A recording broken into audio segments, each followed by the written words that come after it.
انت عارف يعني ايه علشان حبك لكيان او حبك لحاجة معينة الكل يكرهك؟ طيب كمان انت عارف يعني ايه لو اتكلمت بصراحة الكل يكرهك؟ هيثم حسن اللعيب اللي يلعب في الدوري الاسباني في نادي ريال اوفيدو، اللعيب يلعب في الدوري الاسباني في الدرجة الاولى. لكن مشكلة هيثم حسن هي انه في الفترة الأخيرة لسه عارفينه إحنا بعد ما منتخب مصر حاول يتواصل معاه، واللعيب لحد دلوقتي ما أبدأش رغبته بالانضمام للمنتخب المصري لأنه هو عنده جنسية فرنسية. اللعيب عبر زوم مع إبراهيم فايق، فإبراهيم فايق سأله: هو أنت بتحب أنهي نادي في مصر، أهلي ولا زمالك؟ وده السؤال المعروف واللي الناس كلها بتتسأله: أنت زملكاوي ولا أهلاوي، أو أهلاوي ولا زملكاوي؟ هيثم حسن تلقائية جدا تكلم وقال إنه هو زملكاوي وبيتمنى فوز الزمالك بالقمة علشان والده أصلا زملكاوي، فهيثم حسن بقي زملكاوي لأجل والده. فكل الدنيا دلوقتي وبالأخص الأهلاوية بيبقوا هيجموه: ولا مش لعيب، ولا مين هيثم حسن عشان يتكلم كده، ومين هيثم حسن عشان يلعب الزمالك. وفجأة من لعيب الكل عايزه ينضم والكل بيتمنى وبينتظر قرار انضمامه للمنتخب، للعيب محدش عايز يعرفه بسبب إنه تلقائيته قالت إنه عايز الزمالك يفوز بالقمة على الأهلي لأنه هو زملكاوي جدا، لأنه والده كمان زملكاوي الزمالك. وده خبر هيفرح كل الزملكاوية. لايك وشير عشان الفيديو يوصل لأكبر عدد ممكن. الزمالك اتصرف في فلوس إذا كان من رجال أعمال أو من محبين، لكن الزمالك دفع جزء من مستحقات اللاعبين عنده كده زي الفل. الزمالك احنا مش عارفين الفلوس جات منين، لكن الزمالك اتصرف بجزء وصرف جزء من مستحقات اللاعبين قبل مباراة القمة. دي حاجة كويسة جدا. لاعيبة الزمالك عملوا اجتماع مع بعض، واجتمعوا واتفقوا إن هم هيغلقوا ملف المستحقات لحد بعد مباراة القمة وهيتكلموا فيه. وكمان اتفقوا على رأي رجل واحد إن هم هيبذلوا قصارى جهدهم في مباراة القمة من أجل إسعاد جمهور الزمالك، وإن هم خلاص كده هيغلقوا ملف المستحقات علشان يفرح جمهور الزمالك في مباراة القمة. المدير الفني لنادي الزمالك يانيك فييرا، فييرا ليه مستحقات شهرين ما خدهمش. الزمالك اتقدم بطلب قرض علشان سد المستحقات وعشان الأزمة الحالية في النادي، وخلال أيام هيتم صرف القرض. وباقي مستحقات أو كل مستحقات اللاعبين والجهاز الفني هتتسد خلال أيام قليلة، لأن الزمالك طالب قرض والقرض هيتم الموافقة عليه قريب جدا. والزمالك هيدفع كل مستحقات اللاعبين وهيسدها للآخر، وكمان هيدي المدير الفني يانيك فييرا الشهرين بتوعه اللي فاتوا، لأن يانيك فييرا من ساعة ما دخل نادي الزمالك ما خدش ولا دولار. الزمالك إن شاء الله نتمنى له الفوز في مباراة القمة، ونتمنى كمان إن مباراة القمة تطلع بصورة تليق بالكرة المصرية، وبنتمنى إن المباراة تطلع حاجة كويسة. مباراة القمة اللي الكل مستنيها بين الأهلي والزمالك، وإحنا هنا بنقول الأهلي قبل الزمالك لأن الأهلي هو صاحب المباراة، وصاحب المباراة معروف إن هو اللي بيختار اللبس اللي هيلبسه. وإن كان في تقارب في اللبس، الضيف هو اللي بيغير الزي الأساسي.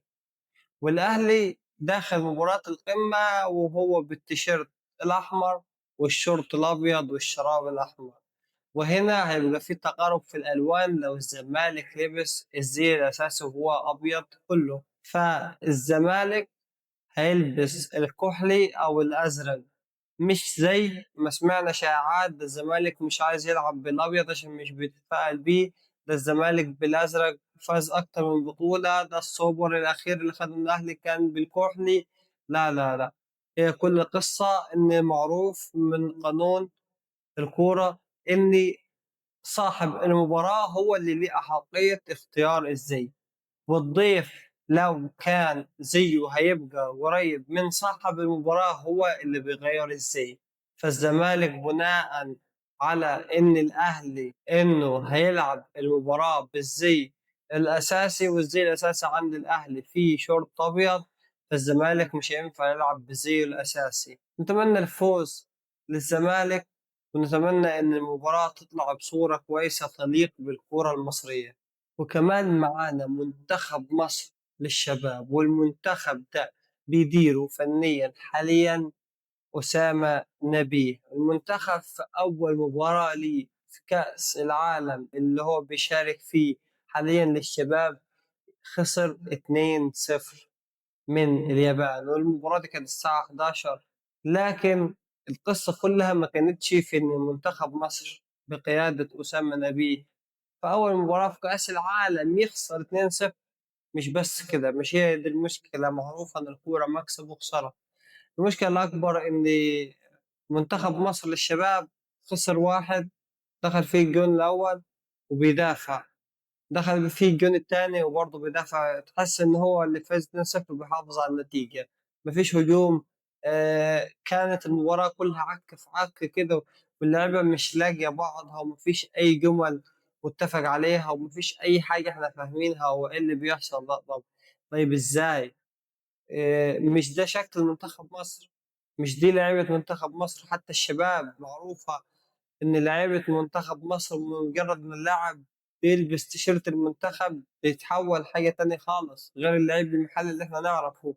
وكمان في بطولة كأس العالم للشباب يعني اللعيبة ظاهرة، وفي أندية والعالم كله بيتفرج عليها، فإن اللعيبة تبقى مش لاقية بعضيها، وإن المباراة تطلع بشكل لا يليق بمنتخب مصر أصلا، ده في علامة استفهام لأسامة نبيه.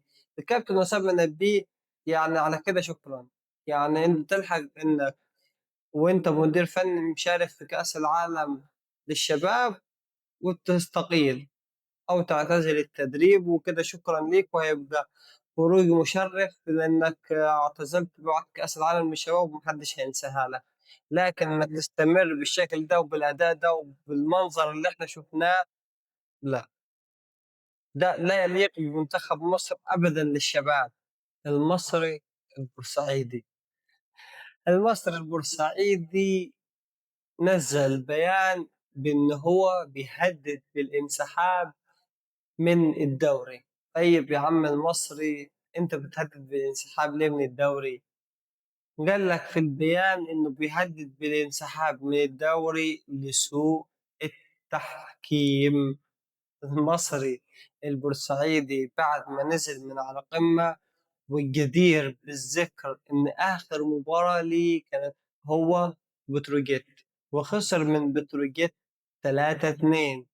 بعد المباراة على طول المصري البورسعيدي يطلع ببيان إنه بيهدد بالانسحاب من الدوري بسبب سوء أداء التحكيم أو الظلم اللي هو التحكيم مسببه له، وإن كده بيرمي بلاء على الحكام، وبيقول إن الحكام هم السبب في إني أخسر المباراة، وكمان المباراة اللي قبلها تعادل. فالمصري البورسعيدي حاليا بقى في أسوأ حالاته، كان نادي على القمة بس هو ما خدش باله إن لسه الدوري كان بيبدأ، يعني ما خدش باله إن لسه الدوري ياه ده هيبدأ، ما خدش باله إنه كمان في كل جولة في فريق مش بيلعب، علشان الدوري 21 فريق.